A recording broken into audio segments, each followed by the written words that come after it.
Il existe des myriades de dieux et de déesses dans la mythologie berbère. On entend souvent parler par exemple d'Ayour, la déesse de la lune, ou bien encore d'Anzar, le dieu de la pluie.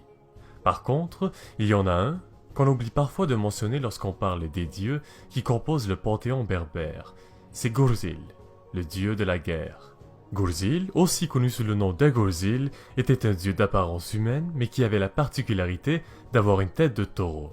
Ce qui les rend très familiers au Minotaure, la créature mi-homme mi-taureau qui voit ses origines dans la mythologie grecque. Il est souvent identifié comme étant le fils d'Amon, le dieu égyptien protecteur de Thèbes, une des villes les plus importantes de la 11e dynastie égyptienne. On raconte que les anciens guerriers berbères utilisaient Gurzil avant chacune de leurs grandes batailles afin de mettre toutes les chances de leur côté avant l'affrontement avec l'ennemi. La légende raconte que les généraux berbères lâchaient un taureau enragé sur l'ennemi tout juste avant l'affrontement. L'animal était censé représenter le dieu de la guerre et guider les guerriers vers la victoire. Mais il faut savoir que les preuves à l'appui sont assez vagues et que pour l'instant, ce ne sont que des hypothèses. Par contre, ce qu'on sait avec certitude, c'est que Gurzil était un élément intégral et emblématique de l'ancienne culture berbère et de leur rapport avec la guerre.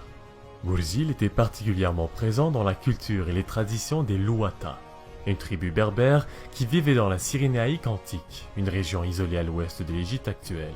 C'était un peuple de fiers nomades qui ne reculait devant rien.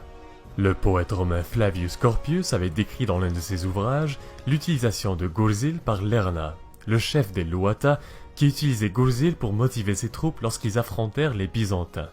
On raconte également que plus tard, vers le 7e siècle de notre ère, Gurzil avait été utilisé comme symbole de résistance et de révolte par la reine Tiya, plus connue sous le nom de la Kahina, lors de ses batailles contre l'invasion musulmane. Aujourd'hui, il ne reste malheureusement pas grand-chose sur le dieu de la guerre. Ce n'est pas pour rien qu'il est parmi les dieux les moins connus de la mythologie berbère. Il n'y a tout simplement pas assez de preuves concluantes, ni de vestiges, qui pourraient nous informer un peu plus du culte entourant Gurzil. Il existe néanmoins un temple parmi les ruines du site archéologique de Girza, en Libye, qui selon certains aurait été érigé au nom de Gurzil par les nomades berbères des siècles plus tôt.